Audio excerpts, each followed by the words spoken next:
Vamos a abordar la situación que se está viviendo en materia de salud con las ISAPRES como foco de atención, por supuesto, que ya comenzaron a aplicar la modificación de la tarifa GES, de acuerdo a lo que estableció el fallo de la Corte Suprema. Y eso significa efectos bien concretos desde el punto de vista de los flujos de caja que tiene las ISAPRES. En respuesta, el gobierno buscará adelantar el reajuste de las tarifas por precio base. Bueno, estamos con el presidente de la Asociación de ISAPRES, Gonzalo Arregada, aquí en el estudio para conversar precisamente de este tema. Gracias por estar con nosotros. Gracias a ti, bienvenido. Sebastián. Gonzalo, bueno, ustedes a través de este comunicado emplazan de alguna manera al gobierno también a abordar la situación e informan ya del inicio de este proceso de ajuste en cumplimiento con el fallo que ha establecido la Corte Suprema, ¿no? ¿Qué significa en la práctica ese ajuste de precio para las ISAPRES, Gonzalo? Bueno, el fallo GES lo que hace en la práctica es corregir los precios que las ISAPRES tienen definidos por esa cobertura. Disminuyendo el precio de la Corte estableció que el precio que las ISAPRES podían cobrar es el precio que habían definido hace 3 años atrás para el GES que en esa oportunidad se había definido. Sí. Y en términos concretos significa una disminución de los ingresos de las ISAPRES que la superintendencia ha estimado en un 12% en promedio. Al año. Eso es lo que significa, ¿no? Mensualmente. Ajá. Todos los meses te disminuye el ingreso en un 12% a contar del mes de enero. Nosotros ahora en el mes de diciembre ya todas las ISAPRES han notificado a los empleadores para que corrijan el descuento que corresponde a las coberturas de salud, y ese nuevo precio va a llegar a las ISAPRES. Esa disminución de ingresos se va a producir en la ISAPRES a contar del mes de enero. Oh, de acuerdo, o sea, en el mes de enero, de acuerdo a lo que ustedes plantean en este comunicado, las ISAPRES van a recibir un 12% menos de ingresos y por lo mismo entonces no alcanzarían a cubrir los costos. Así es, las ISAPRES están en la actualidad, porque ya esto se ha roto, estaban en un equilibrio entre ingresos y costos. Los ingresos que recibíamos permitían financiar todos los costos que teníamos, esto es los subsidios por licencias médicas o las atenciones hospitalizadas de los afiliados, su cobertura ambulatoria, en fin, permitían cubrir todos los costos, pero sin márgenes prácticamente, en un equilibrio. Entonces, al disminuir esto en un 12% los ingresos, naturalmente que ya no va a alcanzar. Por eso nosotros hablamos de que el equilibrio se ha roto. Sí, claro, ese era el mensaje principal del comunicado. Sí. ¿Qué significa eso en la práctica, Gonzalo? Significa que a las ISAPRES a contar del mes de enero no les va a alcanzar los ingresos para poder pagar todas las coberturas que tiene comprometidas con sus afiliados. El que no te alcance para cubrir todas estas prestaciones significa que a alguien tú no le vas a poder pagar el total de la cuenta. Los afiliados, naturalmente que nosotros le vamos a privilegiar siempre sus atenciones hasta el final. Digo hasta el final porque aquí hay un riesgo evidente de quiebra de todas las industrias. Y por lo tanto, lo más probable es que los prestadores sean los primeros que tengan dificultades en recibir pagos oportunos, digamos, de las ISAPRES.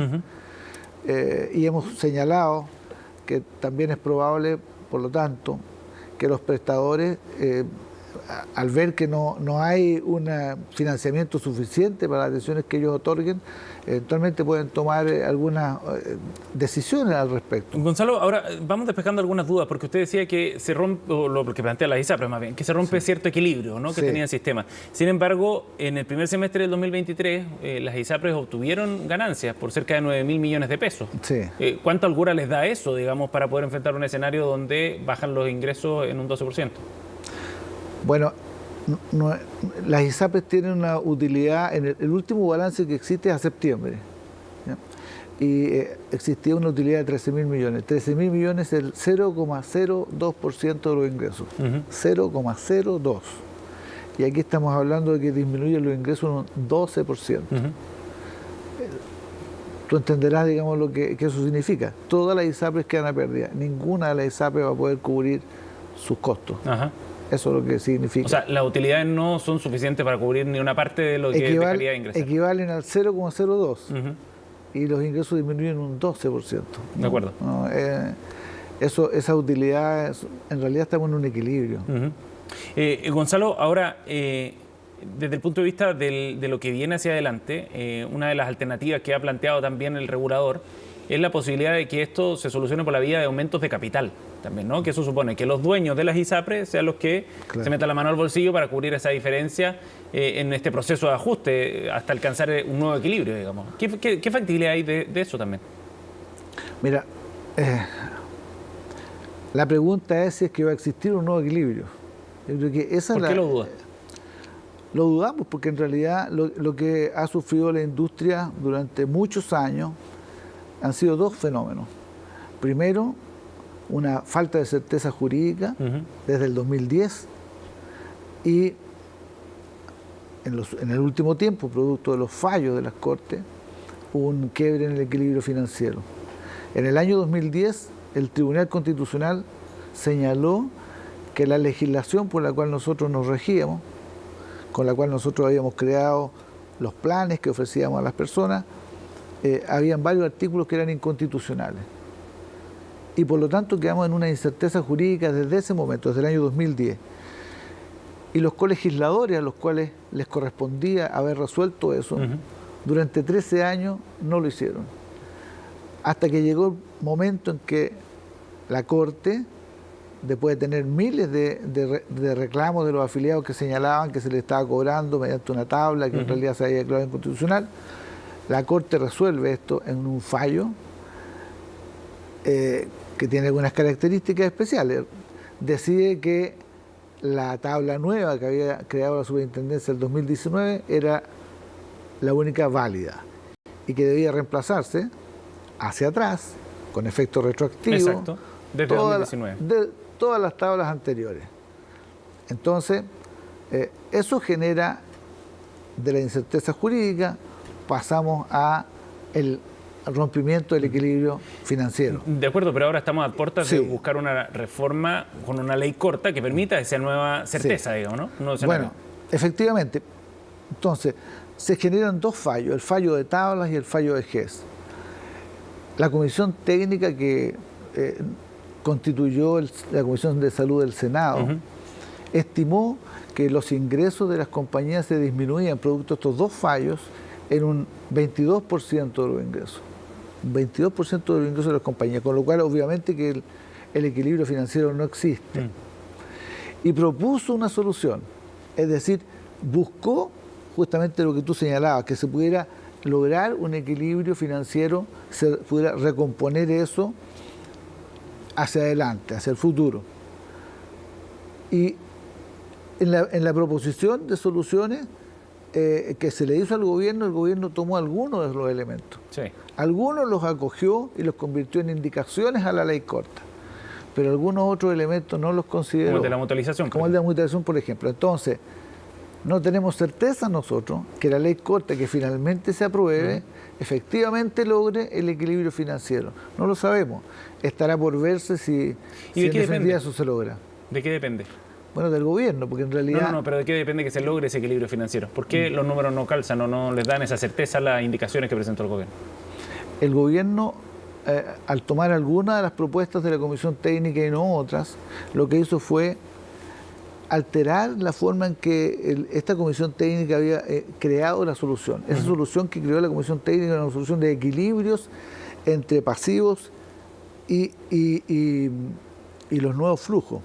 Si tú tienes una deuda muy grande y tienes que considerar su pago en el flujo, tienes que tenerla considerada. Al generarse una deuda mayor, obviamente hay una necesidad de mayores flujos en adelante. El superintendente entregó a la Comisión de Salud del Senado hace pocas semanas una estimación de las alzas de precios que se requerirían si uno aplica las indicaciones como el gobierno las presentó. Claro, para alcanzar ese equilibrio. Para alcanzar ese equilibrio. Y habla de unas alzas del 40 o hasta del 90%. La verdad es que a nosotros nos parece que pedir ese tipo de alza a los afiliados no es viable. Y por eso nos parece que esa solución, en la forma que está diseñada, no es viable, se tiene que perfeccionar. Ahora, hay dos partes de toda esta ecuación para alcanzar ese equilibrio. Por un lado, una parte tiene que ver con los ingresos, ¿no? Cuánta plata entra a las ISAPRES. Y otro tiene que ver también con los costos. Y la ministra Jimena Aguilera ha puesto también énfasis en ese punto, en la necesidad de avanzar desde el punto de vista de las eficiencias también dentro de la misma industria. De hecho, ella plantea en una entrevista con Tele 13 Radio que esta industria tiene una serie de prácticas que deberían ser reformadas estructuralmente, pero en este momento necesitamos responder a una situación crítica que se da por la sentencia producto de la judicialización. ¿Qué le parece el punto y el foco que plantea la ministra? Sí, nosotros tenemos la mayor disposición a avanzar en todas las medidas que sean necesarias para lograr mantener la cobertura de los planes de nuestros afiliados. En la comisión técnica se habló de hacer esfuerzos para racionalizar o mejorar el manejo de los gastos de administración. Por ejemplo. Y en todos esos aspectos nosotros manifestamos nuestro acuerdo, nuestra voluntad de avanzar en eso. Así que eso está despejado. Cuentan con la voluntad de la industria en aquello. También se ha señalado la necesidad de una reforma, de un cambio mucho más estructural. También estamos disponibles. Lo hemos dicho en todos los foros en los cuales yo he podido participar, que estamos disponibles a una reforma. Nosotros somos los primeros interesados en que por fin se aclare la parte normativa que regula la industria y que esto sea, Gonzalo, algo que sea aceptable para todos los sectores. Pero desde el punto de vista de los costos, por ejemplo, ¿cuánto más puede hacer la ISAPRES en reducir esos costos? Para ponerle número a la conversación. Claro. Mira, yo creo que el tema de los costos no necesariamente depende todo de nosotros. Estamos hablando de formas de manejar los pagos de los prestadores que habría que reformar, y eso requiere modificaciones legales. Por ejemplo, hoy día nosotros pagamos por prestación, y si tú quisieras pagar, supongamos, en base a valores paquetizados, que es una manera distinta y que probablemente ayude a poder mejorar el manejo de los costos, pero eso requiere una modificación legal. No basta con la voluntad de la ISAPRES. ¿Y no se está discutiendo ahora en la reforma? Hay una intención del Senado de avanzar en ese tipo de reforma, de incorporar modificaciones más de fondo. Pero entonces usted reconoce de todas formas que hay esfuerzos posibles a hacer por el lado de los costos también, ¿no? Por supuesto que sí, pero todas esas cosas requieren una reforma de más largo plazo. Y lo que estamos hablando de que la industria requiere una solución en el cortísimo plazo, no la industria, las personas.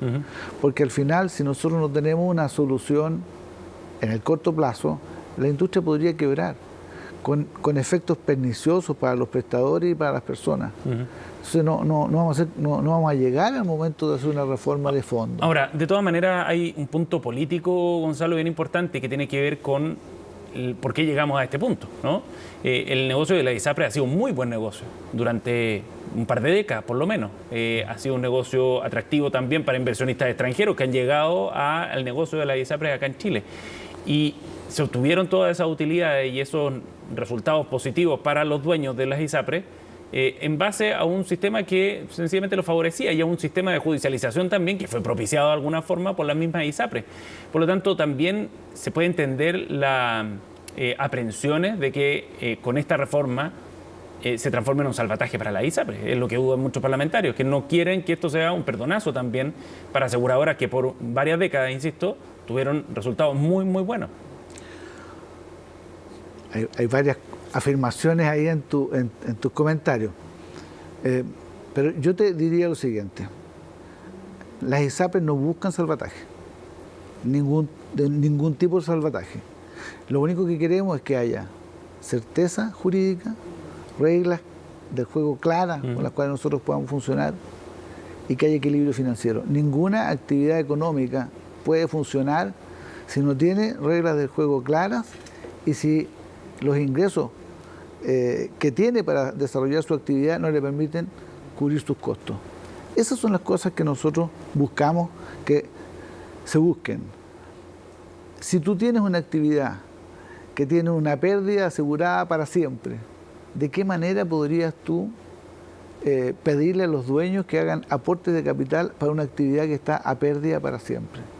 No es posible. Entonces, lo primero es reglas del juego claras, certeza jurídica y en segundo lugar, reponer el equilibrio financiero, que los ingresos que se obtienen por la actividad permiten cubrir los costos.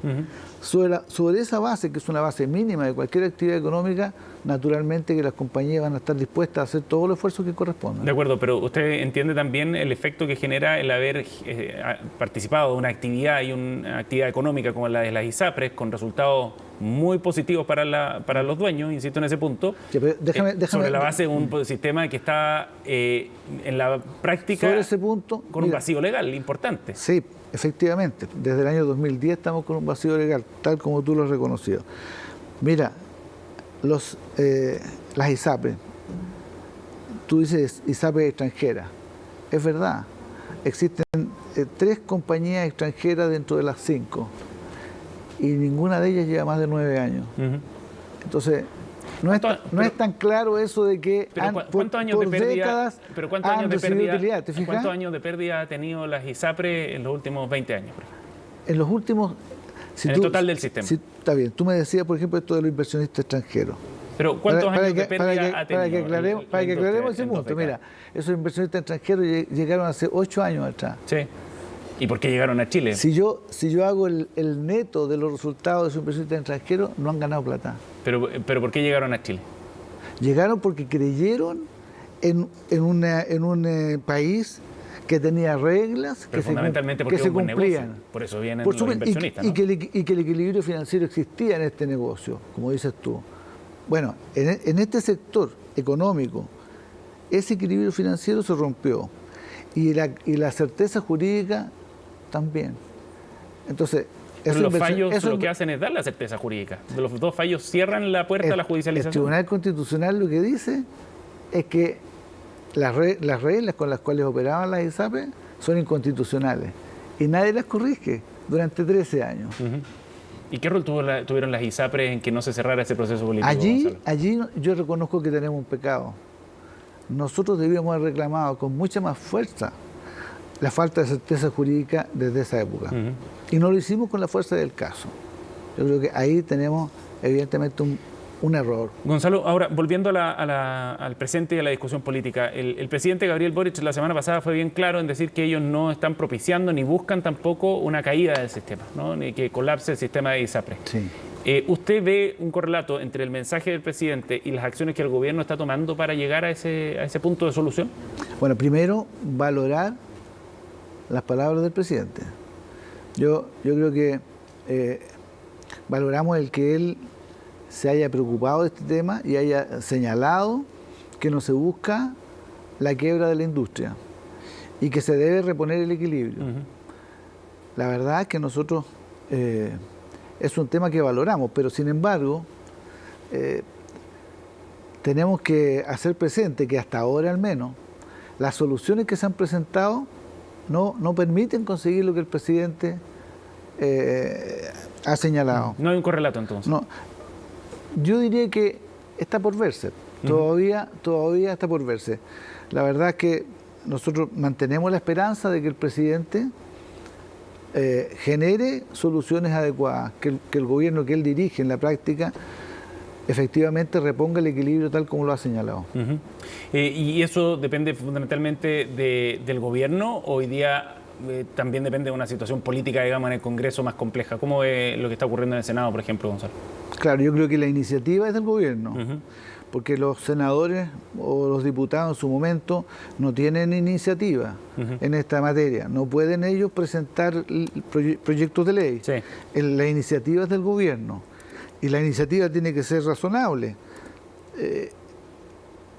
Entendemos que en el Senado existe la intención o la búsqueda de soluciones. De hecho, en la Comisión de Salud del Senado han hecho más que suficiente esfuerzo que a nosotros nos consta. Sí. Han creado comisiones técnicas, han creado comisiones de reforma, es decir, han buscado de diversas maneras colaborar en esta área. Y en ese afán, una de las propuestas que está sobre la mesa es la posibilidad de adelantar el reajuste del índice de costos de salud, sí, el ICSA, ¿no? Que es una forma de solventar los gastos también a corto plazo, así lo plantea el gobierno por lo menos. ¿Es suficiente esa medida? No, lamentablemente absolutamente insuficiente. ¿Qué es lo que es el ICSA? Bueno, se creó por ley un mecanismo mediante el cual se regula los reajustes de precios anuales de la industria. Sí. El ICSA lo que hace en realidad es permitir que parcialmente los incrementos de costos que las ISAPRES tienen se pueden incorporar. ¿Por qué digo parcial? Porque en realidad el mecanismo es el siguiente. Tú tienes, vamos a imaginarnos, 2 ISAPRES, una que tiene incrementos de costos del 3% y otra del 1%, promedio un 2%, y la ley dice que tú puedes subir no más que el promedio. Entonces la que tiene el 1 puede subir el 1 y la que tiene el 3 solo 2. Solo puedes incorporar una parte de los incrementos de costo. Además de eso, se le había agregado el hecho de que tenía que también tenía que promediarse con la alza de costos del sector público. Sí. Finalmente, todos esos elementos lo que hacen es que este es un mecanismo que solo permite incrementar los precios, corregir los precios por incrementos de costo en forma parcial. Eso es todo. ¿Y qué es lo que se hace ahora? Lo que se hace es que se anticipa eso por un par de meses. Pero no se resuelve el problema en definitiva. Pero sí da espacio para avanzar en la ley corta, lo que dice la ministra. ¿Qué tenemos cuál es el impacto del fallo GES? Disminuye los ingresos en un 12%. De acuerdo. ¿Cuál es la estimación que nosotros tenemos con la información que ya es conocida hasta el mes de octubre de este año? Que lo más probable es que el alza promedio de costos de la industria sea de un 5%. 2023, 5% en promedio. Pero como está este límite que te explicaba, ese promedio no es lo que sube, sino que es el límite que tiene la ISAPRE. Entonces, las que están por debajo del promedio van a subir menos que eso, y las que están por sobre ese promedio van a subir solo el 5. Al final vamos a tener un alza del 2,8, es la estimación que nosotros tenemos. Entonces, tenemos un anticipo de precio, de alza de precios de un 2,8% para enfrentar una baja de ingresos del 12%. Y además, ese anticipo de incremento de costos que se hace no es más que una parte de los incrementos de costos reales que la industria ha tenido. Entonces, no es una solución suficiente. ¿Ni siquiera para avanzar por mientras en la discusión de la reforma? Mira, la ministra lo ha reconocido. Ella, a través de la declaración pública que sacó el Ministerio de Salud, ayer, ellos dicen que efectivamente reconocen que esta medida es insuficiente, pero que entienden que es como un puente para llegar... Una forma de ganar tiempo. Ganar tiempo. De acuerdo. Pero ¿qué es lo que vamos a tener? Vamos a tener una disminución de ingresos de 40.000 millones mensuales que no se mitigan con esto y que van a estar afectando la situación financiera de las compañías durante cada mes que pase. Cada mes que pase, esa situación va a estar afectada. Y vamos a tener lo que conversábamos al principio. Cuentas que no vamos a alcanzar a pagar, eventualmente prestadores que van a verse afectados durante todos estos meses. Gonzalo. Y no tenemos certeza, no hay certeza de que en mayo vaya a haber una ley corta que efectivamente se apruebe, primero, y segundo, que sea suficiente. Gonzalo, ahora, de todas maneras, lo que plantea el gobierno es que ellos no pueden no dar cumplimiento al fallo de la Corte Suprema, ¿no? Que es la que ha establecido este cambio en la prima GES. ¿Qué es lo que proponen ustedes respecto a eso? Porque un asunto tiene que ver con la deuda del otro fallo, el de la tabla de factores, que es un asunto, digamos, de más largo plazo, pero con los flujos mensuales que estamos hablando, que tiene que ver con la prima GES, ¿qué proponen ustedes entonces para cumplir con el fallo y al mismo tiempo generar ese equilibrio? Bueno, las ISAPRES ya cumplimos con el fallo, ¿no es verdad? Claro. Eso ya está hecho. Así que los fallos están cumplidos. De acuerdo. Lo que tenemos que hacer ahora es recuperar el equilibrio financiero para evitar los problemas que puedan ocurrir a los prestadores y a las personas. Entonces, para eso, medidas técnicas hay varias. Se pueden hacer muchas cosas. Pero la iniciativa, como te digo, es del gobierno. ¿Pero qué cosas se pueden hacer? Es que para ser bien preciso. Lo que pasa es que yo cualquier cosa concreta que yo proponga, Sebastián, lo más probable es que lo único que haga con eso sea que esa medida políticamente sea inviable. De acuerdo, esa es la realidad práctica. De acuerdo, entonces, pero quiero aclarar un punto, porque usted dice, las ISAPRES no queremos salvataje, ¿no? No pero queremos. Por otro lado, sí creen que hay medidas que se pueden aplicar. Bueno, ¿cuáles son esas medidas que no sean un salvataje? Hay medidas técnicas que el propio Ministerio conoce. De hecho, hay organismos técnicos dentro del Ministerio que han estudiado esas opciones y que están sobre la mesa. Puedes preguntarle al Ministerio qué opciones disponen, qué alternativas tienen. Yo preferiría no profundizar en ese punto, porque como te digo, si la ISAPRE propone algo concreto, te aseguro que estamos quemando esa alternativa. Y nosotros queremos colaborar para que haya una solución, aportar. Y eso lo tenemos que hacer de una manera distinta, hacer proposiciones concretas. De acuerdo. Pero ¿son medidas que no implican un desembolso fiscal, por ejemplo, o salvataje de algún tipo? No hay ninguna medida que nosotros hayamos propuesto nunca, y además el gobierno tampoco ha estimado nunca una medida que tenga que ver con aportes fiscales. No existen ese tipo de medidas, no están consideradas. Por ejemplo, solo a modo de ejemplo, la ministra nos dice, ¿no es cierto?, que la solución definitiva viene en la ley corta y que allí está considerada una alza extraordinaria. Y esa alza extraordinaria naturalmente no está afectando el cumplimiento de los fallos, porque si no, no estaría considerando ella que es parte de. Bueno, esa alza extraordinaria, si es una medida posible y si se va a poder hacer en 4 meses más, ¿por qué no es posible anticipar medidas de esa naturaleza? De acuerdo. Solo a modo de ejemplo. Gonzalo, gracias por haber venido al estudio de CNN, muy amable.